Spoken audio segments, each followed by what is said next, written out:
दोस्तों जरा कल्पना कीजिए आप जिस जगह पर बैठकर यह वीडियो देख रहे हैं वहाँ आज से 5000 साल पहले एक ऐसी सभ्यता थी जो अपने समय की सबसे एडवांस सभ्यता थी। एक ऐसी दुनिया जहाँ लोग बिना राजा महल और सेना के रहते थे। यह कहानी है सिंधु घाटी सभ्यता की, जिसे लोग इंडस वैली सिविलाइजेशन और हड़प्पन सिविलाइजेशन के नाम से भी जानते हैं। इजिप्ट के पिरामिड बनने से पहले यह सभ्यता अपने घरों में अटैच बाथरूम का इस्तेमाल करते थे। हर घर एक जैसा था, पक्के ईंटों से बना हुआ। यहाँ की सड़कें एक दूसरे को 90 डिग्री के एंगल पर काटते। पर इन सब से ज्यादा हैरानी की बात है यहाँ का ड्रेनेज सिस्टम, जो आज के कई शहरों को भी पीछे छोड़ देता है। पर ऐसी विकसित सभ्यता दुनिया की नजरों से अचानक गायब कैसे हो गई?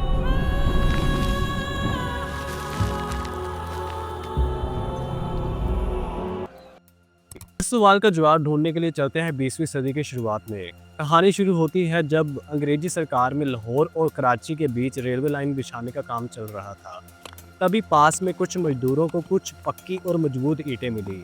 वे इन ईंटों को उठाकर रेलवे ट्रैक के नीचे बिछाने के लिए ले गए।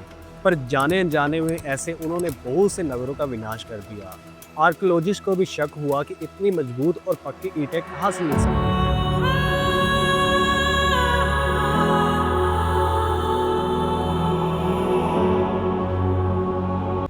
सन 1828 में एक ब्रिटिश अधिकारी चार्ल्स मैशन ने हड़प्पा के नज़दीक एक बड़ा टीला देखा। फिर 1853 में सर अलेक्जेंडर कनिंघम ने हड़प्पा में खुदाई की और उन्हें कुछ रहस्यमय मोहरें मिली। फिर इन मोहरों को लंदन भिजवाया गया। जब इन मोहरों पर सर जॉन मार्शल की नज़र पड़ी तो उनकी जिज्ञासा बढ़ने लगी। उन्होंने 1921 में सर दयाराम साहनी को हड़प्पा में खुदाई करने के ऑर्डर्स दिए। Sahni, I want you to begin the excavations at this site immediately. This site holds immense potential. Harappa की खुदाई शुरू हुई। यहाँ घर, बर्तन, औजार और मोहरें मिली, जो इस बात की निशानी देते हैं कि यहाँ पर एक बहुत ही विकसित सभ्यता थी।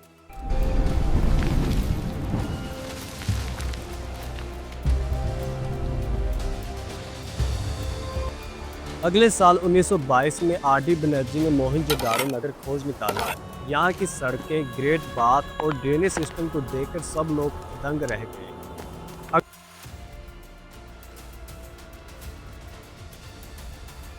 साल 1924 में सर जॉन मार्शल ने यह घोषणा की कि यहाँ पर बहुत ही एडवांस सभ्यता मिली है, जिसे नाम दिया गया Indus valley civilisation. Indus valley civilisation की खोज भारतीयों के लिए बहुत गौरव की बात थी, क्योंकि अब तक अंग्रेज समझते थे कि भारतीयों के इतिहास में गौरव करने वाली कोई बात नहीं है। जहाँ दूसरी दुनिया के पास बहुत सारी सिविलाइजेशन थी, जैसे Egyptian civilisation, Chinese civilisation, Mesopotamian civilisation, उन्हें लगता था कि भारतीयों के पास तो कोई सिविलाइजेशन नहीं है। लेकिन अब ऐसा नहीं था। ना कि भारतीयों के पास उनके बराबर की सिविलाइजेशन थी, बल्कि उनसे भी बहुत एडवांस सिविलाइजेशन थी, बहुत ही इंडस वैली सिविलाइजेशन। इस सभ्यता की खोज पर जवाहरलाल नेहरू ने भी कहा था कि अब इंडिया की हिस्ट्री आर्यन से शुरू ना होकर इंडस वैली सिविलाइजेशन से शुरू होती है, जो कि तब की मौजूदा सिविलाइजेशन इजिप्टियन और मेसोपोटामियन सिविलाइजेशन से भी आगे थी। हड़प्पा की खुदाई से यह पता चला कि यह नगर पहले 6 बार बना और ख़त्म हुआ था। यह नगर 2 हिस्सों में बटा हुआ था, ईस्ट और वेस्ट में। वेस्ट वाला हिस्सा काफ़ी ऊंचा था, जिसे सिटाडेल बुलाते हैं।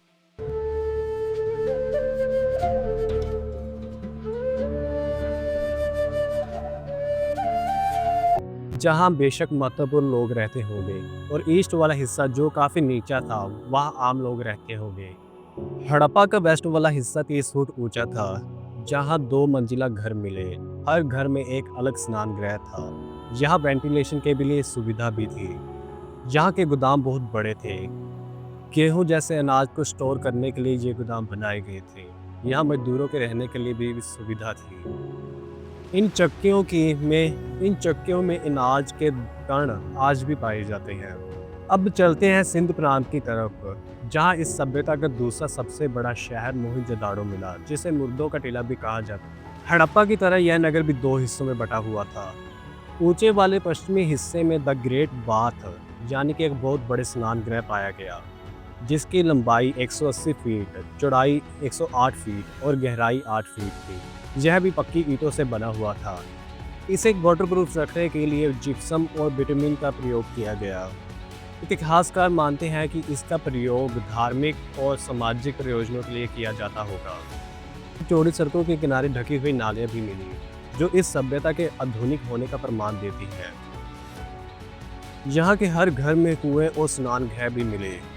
यहाँ बहुत बड़े बड़े गोदाम भी पाए गए, जहाँ गेहूं पीसने के लिए चक्के भी मिलते हैं और गेहूं के अवशेष यहाँ आज भी मिलते हैं।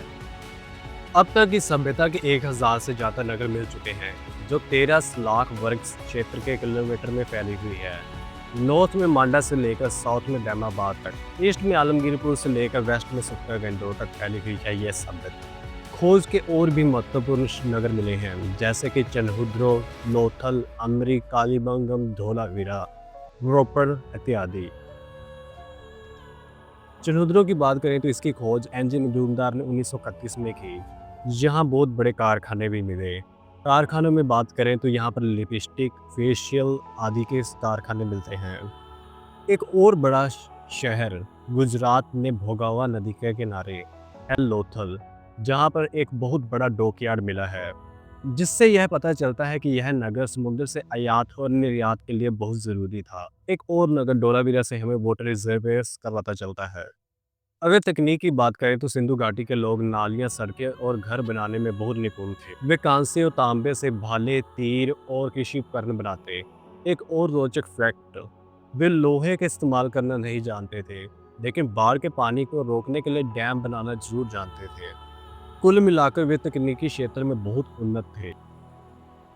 अगर 5000 साल पहले की सिंधु घाटी सभ्यता के धार्मिक जीवन का वर्णन करें तो वहाँ के लोग प्रकृति की पूजा करते थे। सिंधु घाटी सभ्यता के धार्मिक जीवन के बारे में हमें मोहरों और मूर्तियों से वहाँ पर मंदिर और कोई पूजा स्थल नहीं मिले, लेकिन स्नान को वहाँ पर बहुत धार्मिक महत्व दिया जाता है।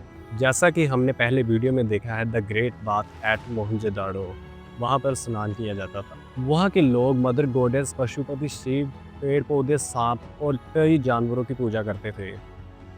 मदर गॉडेस की वहाँ कई मूर्तियाँ मिलती हैं, जिसे प्राकृतिक शक्ति का प्रतीक माना जाता है। पशुपति नाथ का चित्र हमें 3 चेहरों वाले देवता के बारे में बताता है। सिंधु घाटी सभ्यता में राइटिंग के तो बहुत प्रमाण मिले हैं, लेकिन दुर्भाग्यवश इसे अब तक पढ़ा नहीं जा सका। सिंधु घाटी सभ्यता के लोग अपना व्यवसाय कृषि, पशुपालन और मछली पकड़ने से करते थे।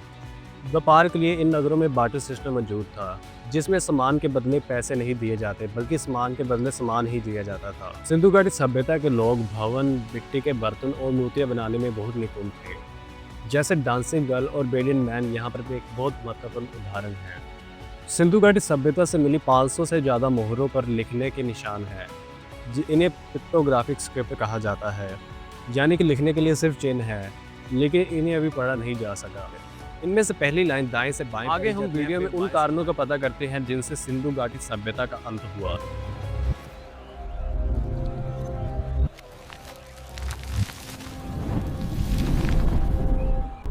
सिंधु घाटी सभ्यता का अंत अचानक नहीं हुआ, बल्कि यह धीरे धीरे हुआ।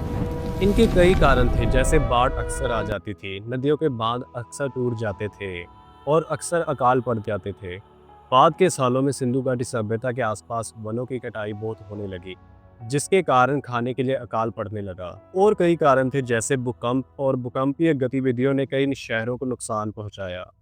कुछ इतिहासकारों का यह भी मानना है कि सिंधु घाटी सभ्यता पर आर्यों ने आक्रमण किया और यहाँ पर कब्जा कर लिया। लेगेसी ऑफ सिंधु घाटी सभ्यता। दोस्तों, किसी भी सभ्यता का संपूर्ण रूप से समाप्त होना संभव नहीं होता।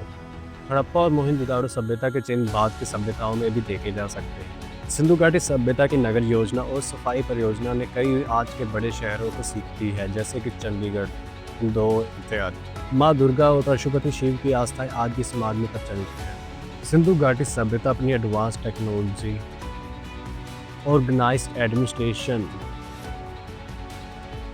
और सांस्कृतिक विरासत के लिए जानी जाती है। बेशक प्राकृतिक आपदाओं से इस सभ्यता का अंत हुआ है, लेकिन यह भारतीय सभ्यता में आज भी जीवित है, जो हमें प्राचीन भारत की महानता का एहसास कराती है। दोस्तों, अगर आपको ये वीडियो पसंद आई, इसे लाइक, शेयर और सब्सक्राइब करके हमारे साथ जरूर जुड़ें। धन्यवाद।